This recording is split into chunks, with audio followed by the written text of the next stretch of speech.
A century ago, a person born in the United States could reasonably expect to live to their late 40s. I repeat, 100 years ago, a person born in the United States could reasonably expect to live to their late 40s.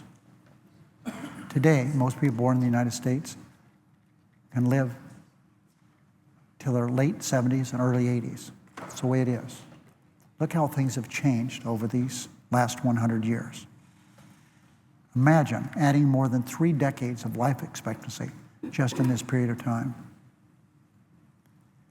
This gift is due to a number of things, but the most significant reason is that we've had 125 years of research done by one of the great institutions of America, the National Institutes of Health. Due to their research, fewer people die of cancer, for example, each year than the year before. It's stunning, Mr. President, the advances we've made. If one looks at their personal life, the things that have happened in your families, think what it would have been a few years ago. A terrible automobile accident, or a dread disease like cancer. Think of the work that's been done by these scientists to help us advance the cause of curing people. Over the last half century, deaths from heart disease and stroke have fallen by 60%. That's just in 50 years. Because of the work done there, thanks to the Institutes of Health, scientists understand the heart about as well as any part of your body. Now these wonderful scientists are now beginning to study the brain. Much more complicated than the heart, but still, the heart's very complicated. They're going to begin a study on this to find out everything that they can about the brain. The most extensive research project in the world is dealing with the brain. It's going to be, and it's already started at the National Institutes of Health. Mr. President, antiviral therapies developed by NIH-funded projects and researchers. Now they have diagnosed HIV, AIDS, to the extent that when I was out there on Monday, and I talked to him about someone when I first came to the Senate that was diagnosed with AIDS. That was a death sentence. Not anymore, because of the work done there. They can count their life expectancy in multiple decades, when in the past it was months. It would be impossible to count the lives that NIH innovation has already saved, and researchers are not close to realizing the limits of modern medicine.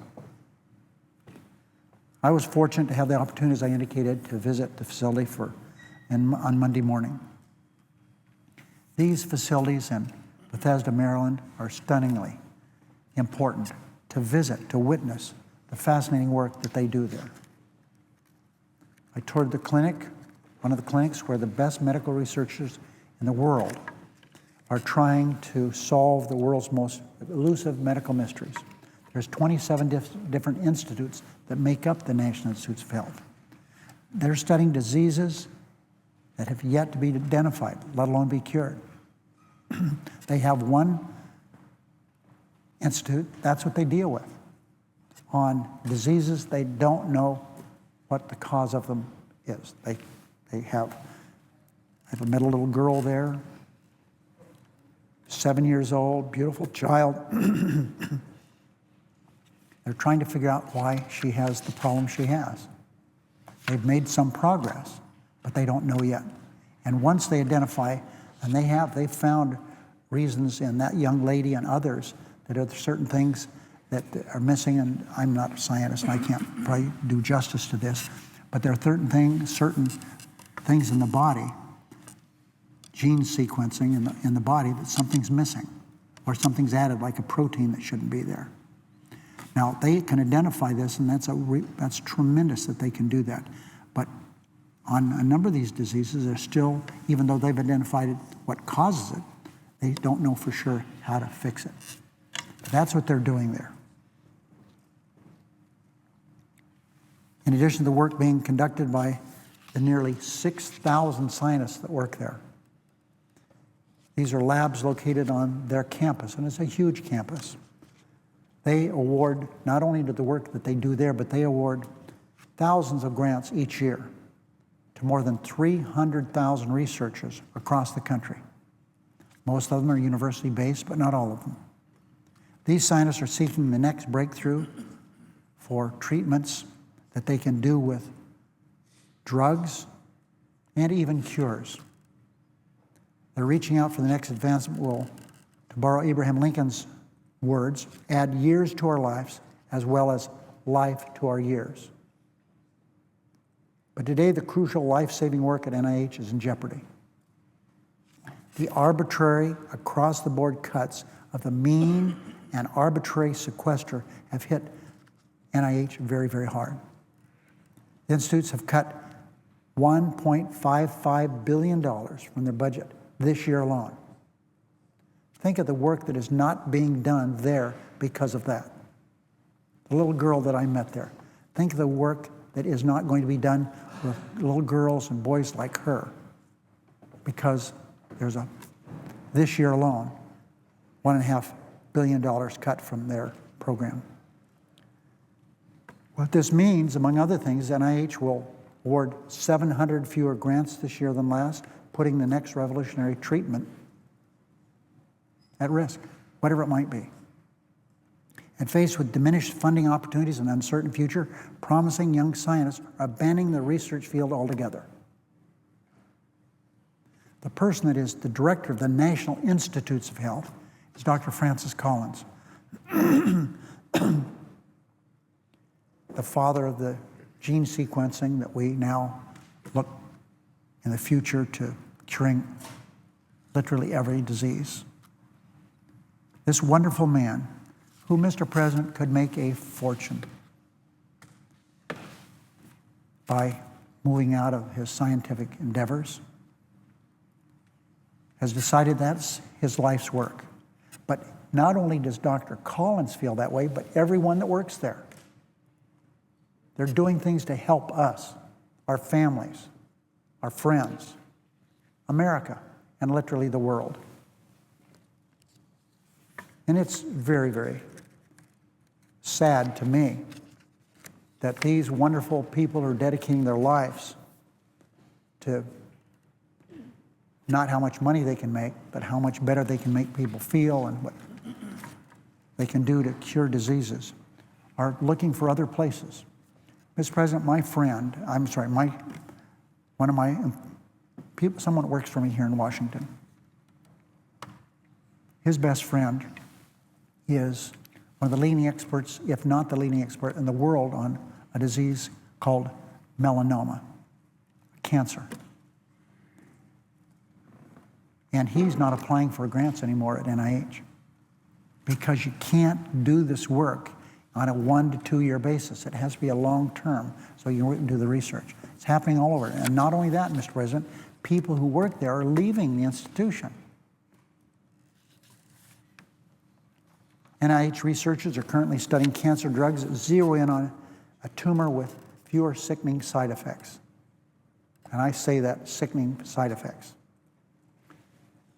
The Capitol physician is a wonderful man, Dr. Brian Monahan. He was a professor, taught medicine.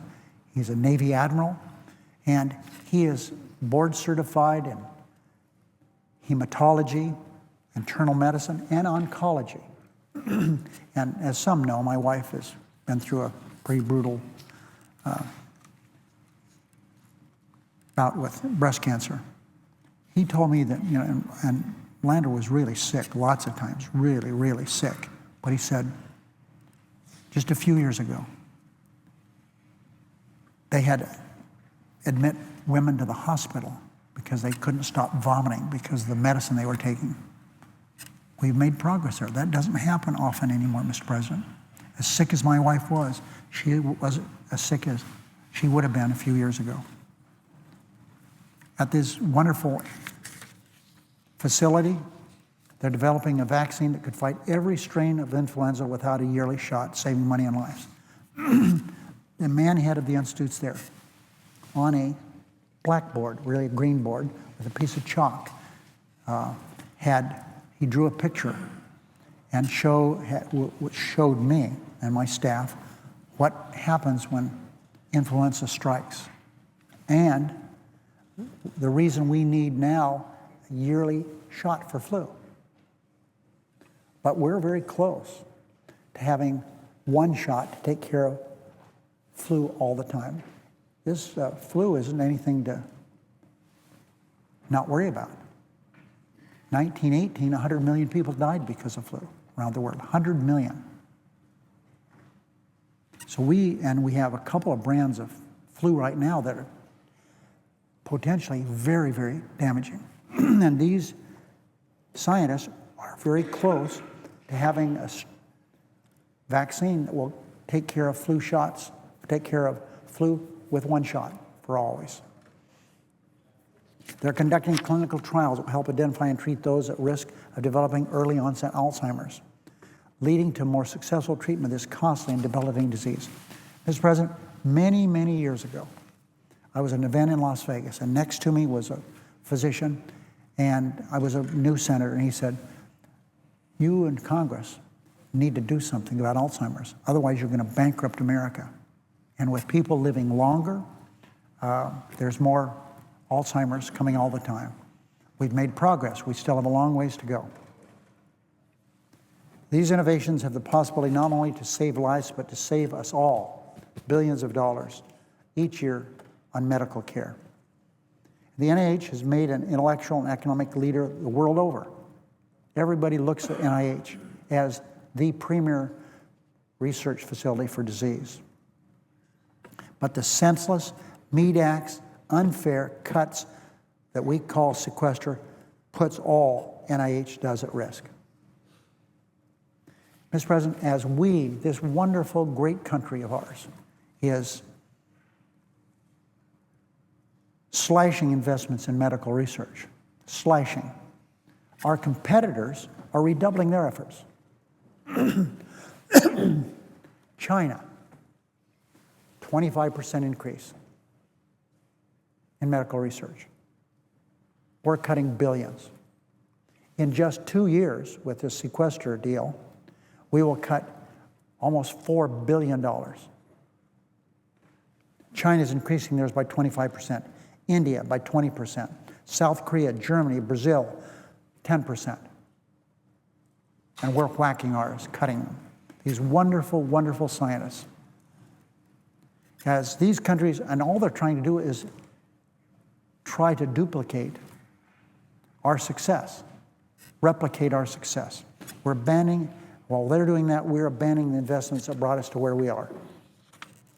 But medical innovation does not happen overnight. It takes years of research, years of trial, and years of error, quite frankly, years of process elimination. One of the institute directors, we talked about spinal cord injuries.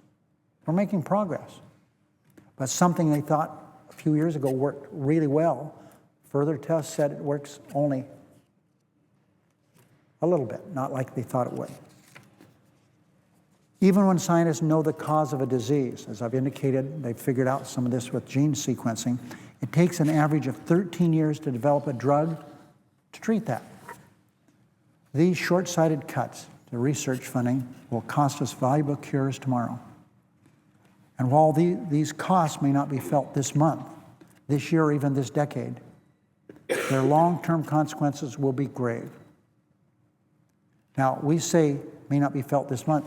For the scientists working there, they're going to feel it really quick because some of them are leaving, Mr. President.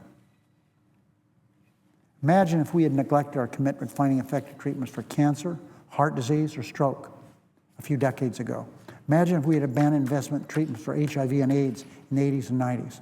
Think the burden that would have been not only on people that are sick and dying, but the burden that would have been on our economy because of the huge costs of lost time at work and all the medical stuff. We don't have to worry about that anymore. Imagine, Mr. President, life's cut short. We can all agree that reducing our deficit is a valuable goal, and we've done a good job, $2.5 trillion. But we should reduce the deficit by making smart investments, not by making short-sighted cuts that cause pain and suffering and death. There's simply no price tag you can put on that, Mr. President.